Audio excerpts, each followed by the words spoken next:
Well, good morning, everybody. So glad that you are with us as we kick off a brand new series today. I want to start the new series with a pretty simple question I really want you to think about. Have you ever lived through a moment in time that was so significant, it was so big, that in that moment of time, you immediately knew this changes everything? I think most of us in the room are probably old enough to have lived through something like that, or maybe we would say COVID was recent enough that we've all lived through something like that. I was at a community group just last week trying to get to know some new people in our church, and we were hanging out. One of the guys in the community group, he reminded me of something that I completely forgot about. He reminded me of the Nokia brick phone. Anybody remember this thing? Yeah. So here's the deal. If you are around my age, then you lived through the invention of the iPhone. Okay, and you knew when that bad boy came out, this changes everything, because the Nokia brick phone, like if you wanted to send a text message, remember this? If it contained the letter C, for example, you had to hit the to button 3 different times to get from the A to the B to the C. And if you accidentally hit it 4 times, then it went to a symbol and you had to start all over. It was really frustrating. All the young people are like, what are you talking about right now?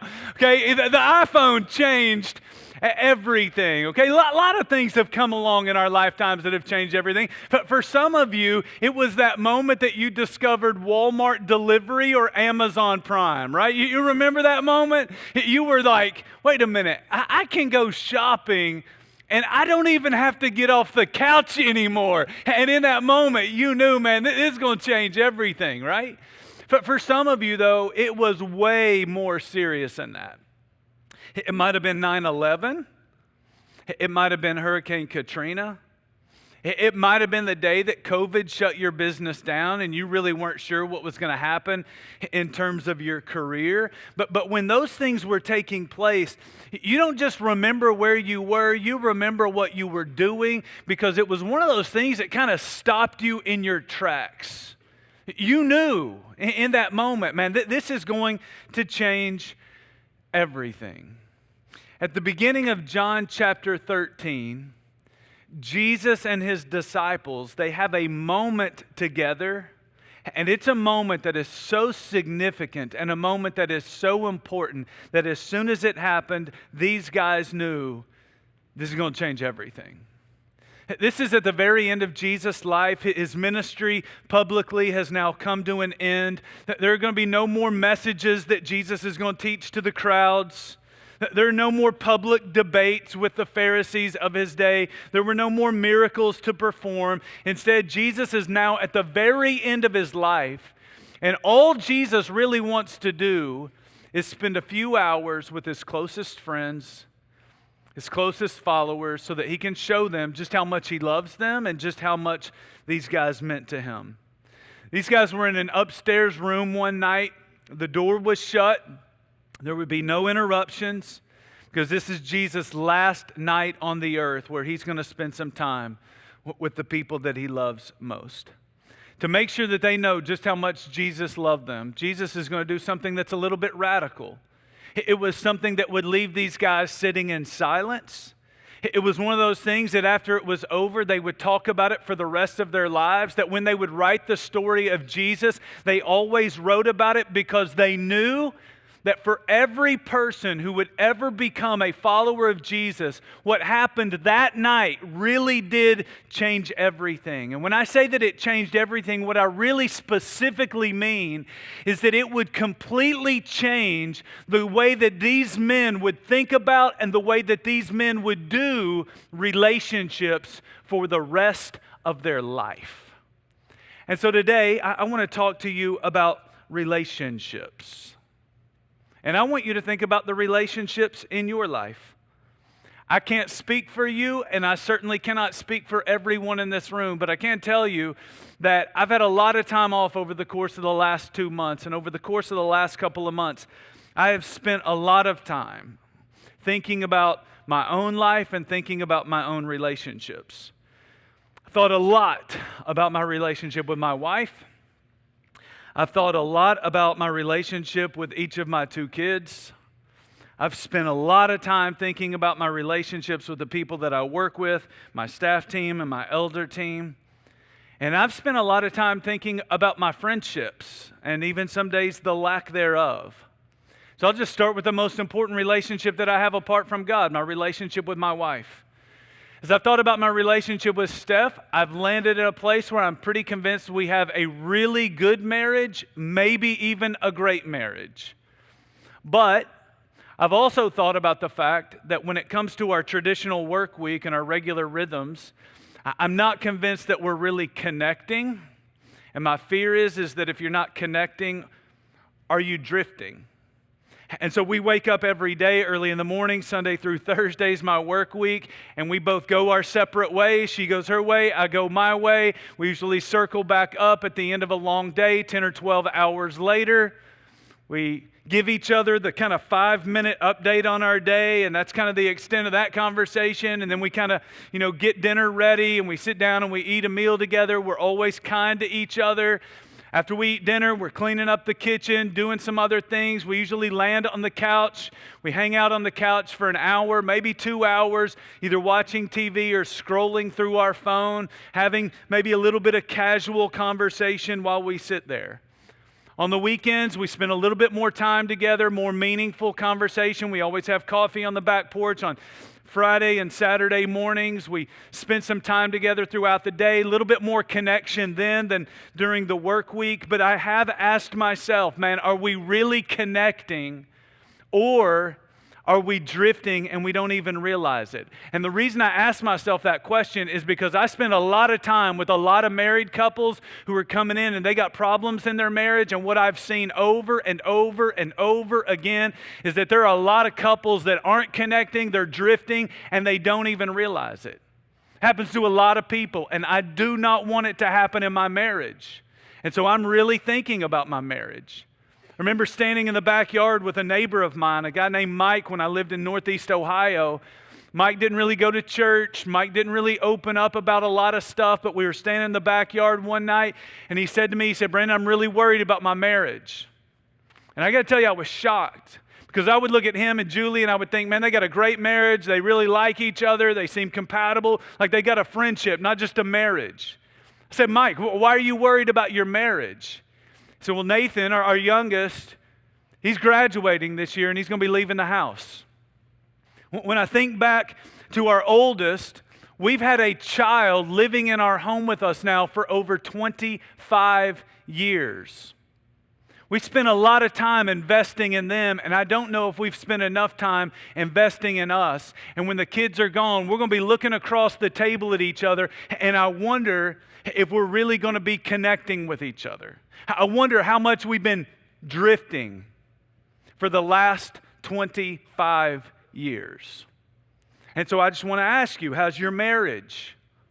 How are things between you and your spouse? Are you really connecting, or have you been drifting without even realizing it?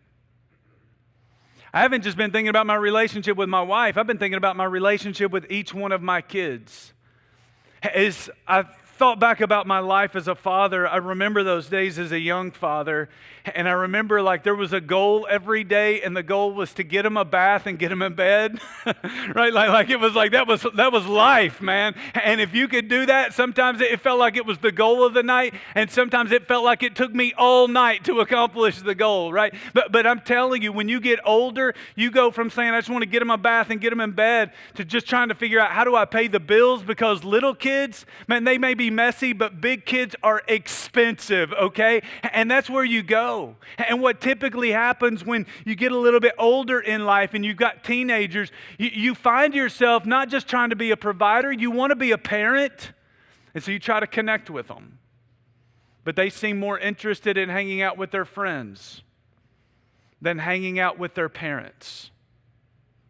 And so you try to have those open-ended conversations. You learn pretty quickly you can't ask yes or no answers. And so you ask the open-ended questions, and those questions usually get you 2 or 3 word answers like, I'm fine, it was good, like that kind of stuff. And you find yourself trying to connect, trying to have a conversation, but it seems like they're just not all that interested. And so you grow to accept it and you tell yourself that's just the way teenagers are. They move out, they move on. You find yourself wishing you could have done more to connect with them. My buddy Lamar told me this week, he said when it comes to all the time that you have with your kids, 97% of the FaceTime that you have with your kids happens before they turn 18 years old. By the day they turn 19 till the day you die, 3% of your time with them is left. Some of you are sitting there right now thinking about your relationship with your kids and you're thinking, man, I don't have the kind of relationship with my children that I really want. I want you to think beyond your own immediate family for just a minute. I want you to think about relationships that you have with coworkers. I want you to think about relationships that you have with neighbors, relationships that you have with friends. I think there are a lot of us who have been hurt by people, and so we no longer trust people. If I let you get too close to me, you're probably going to hurt me, and so we keep everyone at arm's length. We don't want anyone to get too close because we don't want to get hurt. I think there are others of us, because we work so much, we are so tired that we don't have the time and the energy to invest in relationships with other people. And so there are a lot of us who would look at our lives and our friendships and we would go, I don't have many friends. And some of you might even say today, I don't know if I have any friends.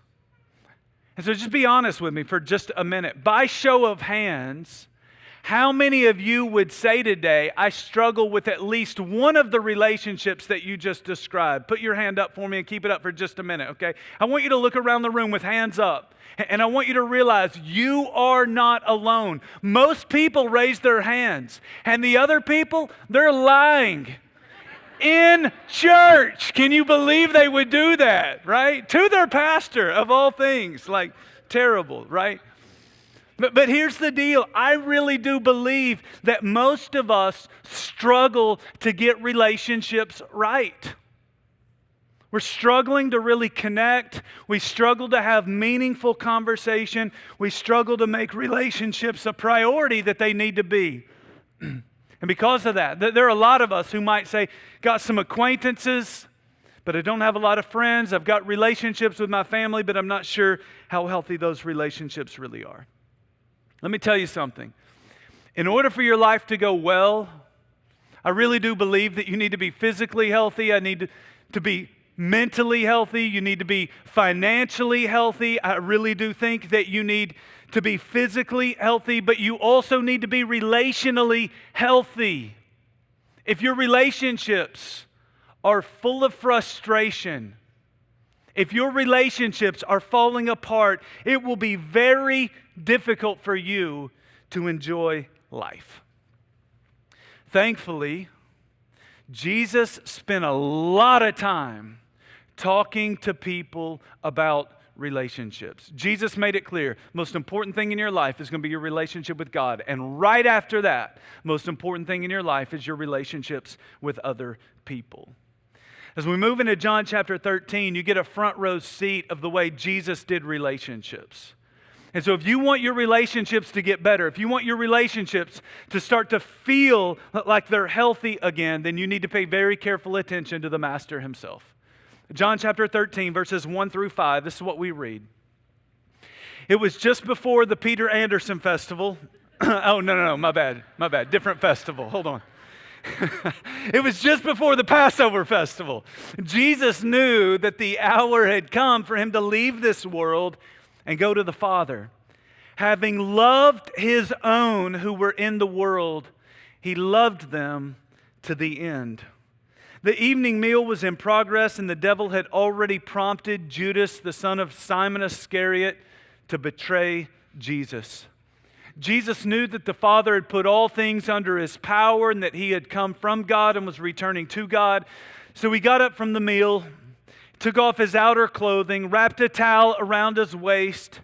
After that, he poured water into a basin and he began to wash his disciples' feet, drying them with the towel that was wrapped around his waist.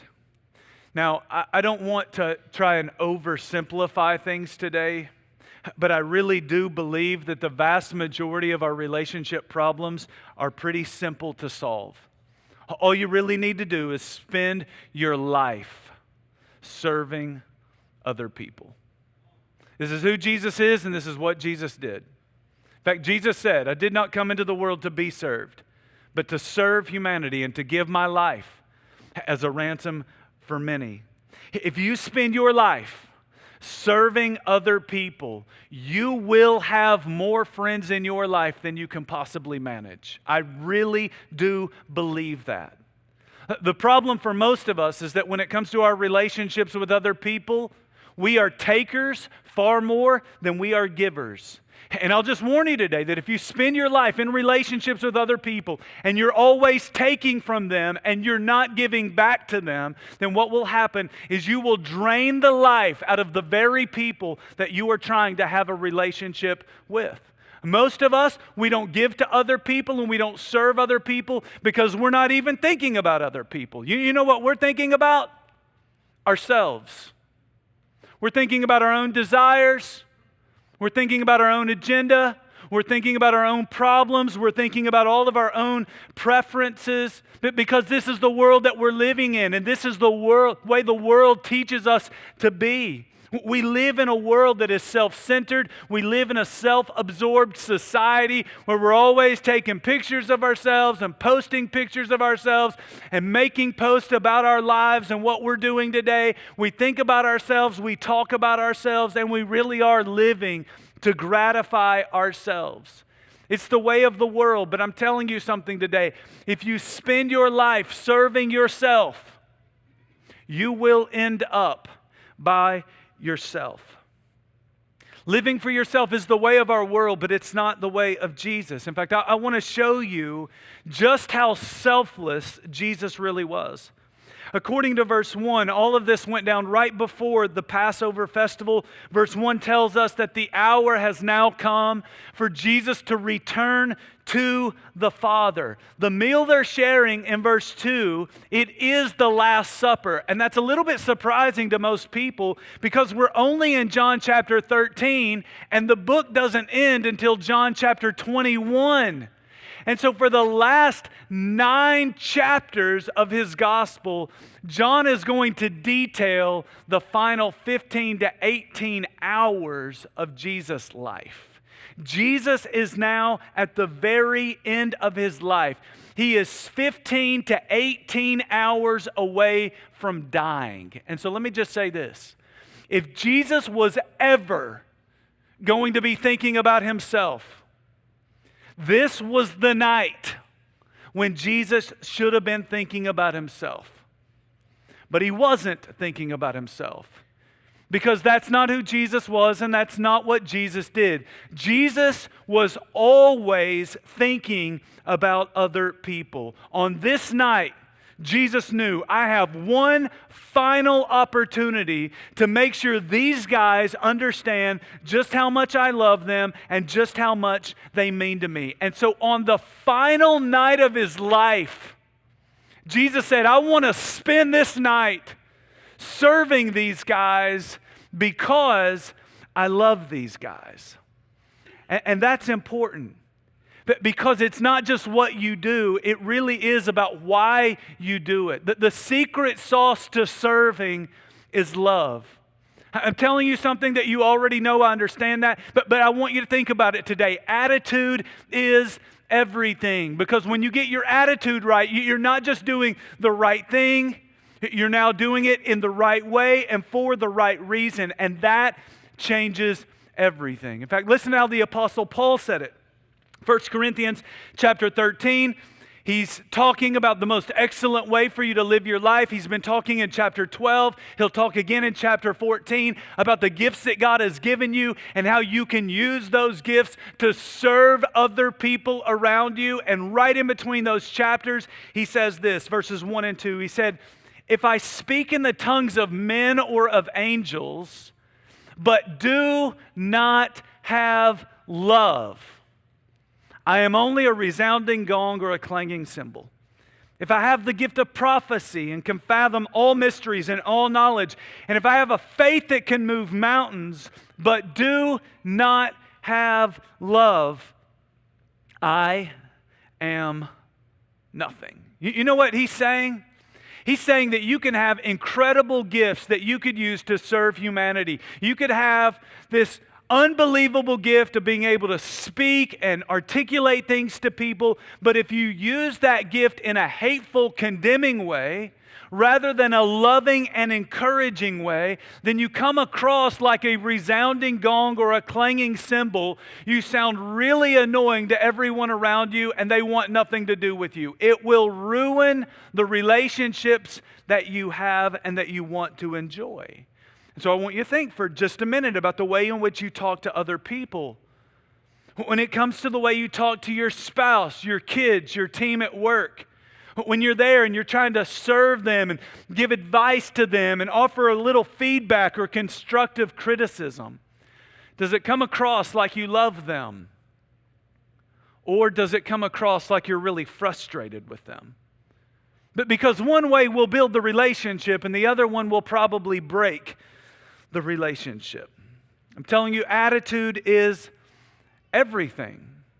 But it's not just in the way we speak, it's in the way that we serve one another. Think about those of you who are trying to help out in the kitchen after you've cooked the meal, right? How many of you right now are sitting next to someone who has never helped out in the kitchen? Raise your hand, let me see them. Okay, like some of you, I don't have time for your marriage counseling, I'm sorry, but we can get you with somebody in the community, right? The first step in the process is to do the right thing, but the second step in the process is to do it in the right way and for the right reason. And so we don't just serve and help out in the kitchen. We try to do it in the right way with the right attitude. How many of you have ever seen someone clean up the kitchen in a way that was loud? You know what I'm talking about? Like they're slamming drawers and banging pots around because they're frustrated.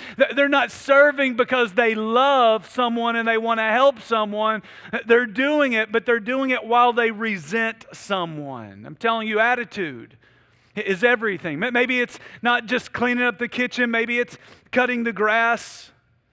Do you cut the grass because you love them and you want to lighten the load for them? Or are you cutting the grass while you mumble terrible things about them, right?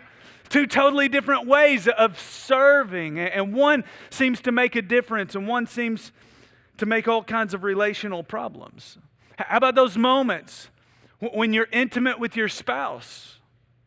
Are you intimate with your spouse because you're serving them and you love them and you want to be with them? I heard a preacher say one time, no man wants to feel like a busy little bee trying to pollinate a flower, if you know what I'm saying, right? It's all about your attitude, and it's not just about what you're doing, but why you are doing it. Attitude is everything. And when you look at Jesus, Jesus is serving these guys because he loved these guys. In fact, I want to read to you what he said at the end of verse 1. John said, having loved his own who were in the world, he loved them to the end. To the very end of his life. Jesus said, I'm not just serving these guys. I'm serving these guys because I love these guys. And when you start serving the people in your life out of love, I'm telling you, it changes everything. Now, I know that there are probably a lot of you who probably hear the kind of stuff that I'm saying, and you're probably thinking to yourself, how far do I have to take this? I mean, is this the kind of thing that I do with my own immediate family? Is this the kind of thing I do with my friends? Like, at what point do I not have to do this? Because what you know and what I know is that if you spend your life living like this, living like Jesus in this way, there are going to be some people in your life who will take advantage of you and walk all over you. And I would tell you, yeah, that's a real possibility. But it didn't stop Jesus. In fact, one of the guys that Jesus served and one of the guys that Jesus loved, he would not just take advantage of him, he would play a part in killing him. I mean, I want you to just think, not just about what Jesus did and why he did it. I want you to think about who Jesus was serving that night. If you look back in verse 2, we're told that Judas was already primed and ready to betray Jesus, that Satan had prompted him to do so, all so that the enemies of Jesus could slip a few $100 into Judas's pocket. Jesus knew what he was going to do to him. And yet Jesus put the towel around his waist. He got down on his knees and he said, Judas, I'm going to serve you anyway. Judas was going to betray him. Peter was going to deny him. And the other 10 jokers were all going to abandon him.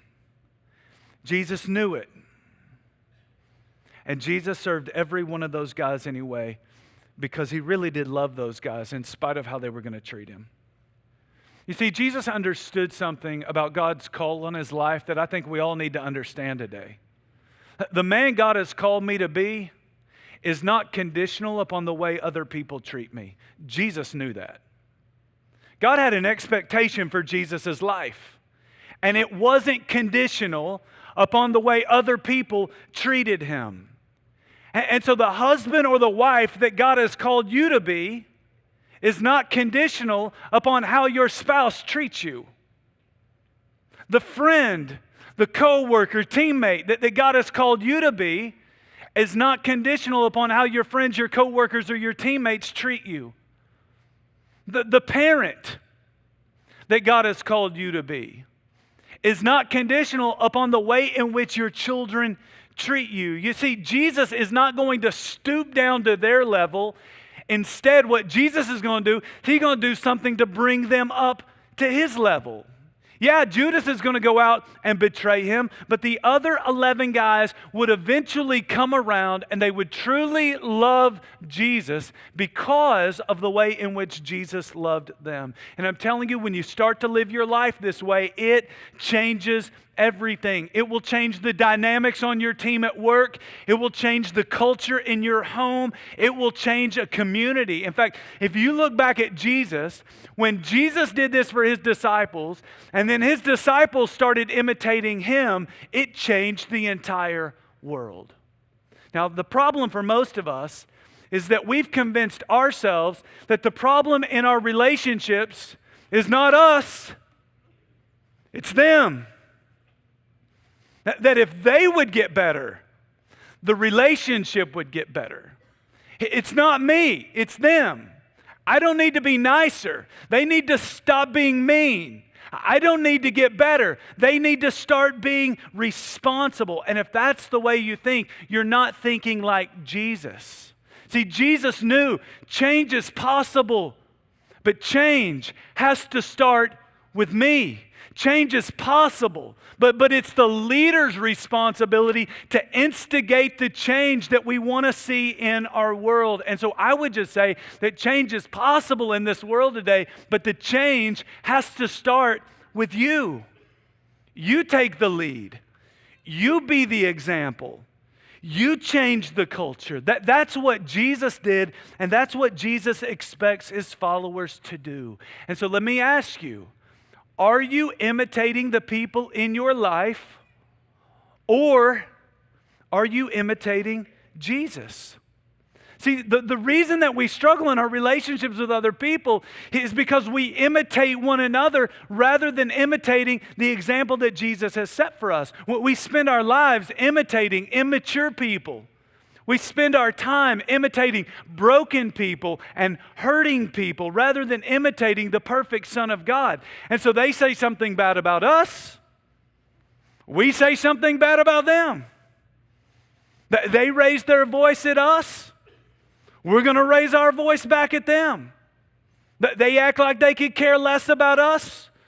We return the favor. We act like we could care less about them. And if that's the way we do relationships, it will keep us living on what one man called the carousel of stupidity. We're just going to go around and around and around in this cycle of dysfunctional living. Counselors call it the crazy cycle. And I'm here to tell you that the only way to break the crazy cycle is to stop imitating one another and start imitating Jesus. Listen to what he said, verses 12 to 17. When he had finished washing their feet, he put on his clothes and returned to his place. Do you understand what I have done for you? He asked them.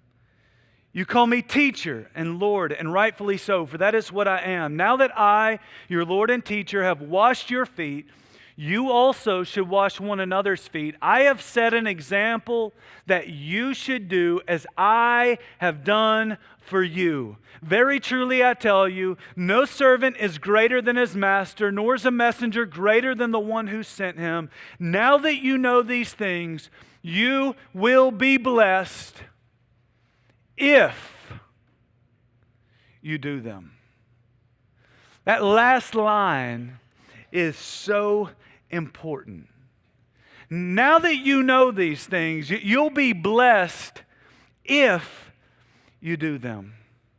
If you want your relationships to get better, if you want your relationships to go from feeling like a burden to feeling like a blessing, you have to do what Jesus did. You see that something needs to be done, you do it. You see that someone in your life has a need, you meet it. You serve other people, and we serve them out of love. This won't just change your relationships. I'm here to tell you it will change your life. Jesus said that you, not your relationships will be blessed if you do these things. He said you will be blessed if you do these things. Now, some of you may not be a follower of Jesus, so you may not even believe what Jesus is saying. So if you don't believe what Jesus said, maybe you'll believe what Time magazine said in an article they wrote just a few years ago. The title of the article, "The Secret to Happiness is Helping Others." Listen to what they wrote. There's a Chinese saying that goes, if you want happiness for an hour, take a nap. If you want happiness for a day, go fishing. All the fishermen said amen. If you want happiness for a year, inherit a fortune. If you want happiness for a lifetime, help somebody. For centuries, the greatest thinkers have suggested the same thing. Happiness is found in helping others. They go on to quote the greatest thinkers throughout the history of the world. Unfortunately, they failed to quote Jesus, who started it all. But they do quote St. Francis of Assisi, Leo Tolstoy, Winston Churchill, and others. Then they say this in the article: scientific research provides compelling data to support the anecdotal evidence that giving is a powerful pathway to personal growth and lasting happiness. Helping others may just be the secret to living a life that is not only happier, but also healthier, wealthier, more productive, and more meaningful. That's why I tell you all the time that following Jesus will make life better, because following Jesus will make you better at life. If you want better relationships in your life, better relationships with the people around you, then you have to follow the example that Jesus set. Can I pray for you and the relationships that you have in your life? Let's just bow our heads together. God, we all gather together, probably feeling the weight of a message like this, because the relationships in our life, they really do matter, and yet I think most of us probably feel like the relationships in our life, they got a long, long way to go. And so, God, I just pray over all of us today. I pray, God, that we might be able to see how self-centered we are. Pray, God, that we might see how much we need to grow to be like Jesus, who spent his life serving others because he loved others. I pray, God, that you might grow us all up so that we might be more like Jesus. And I pray it all in Christ's name. Amen.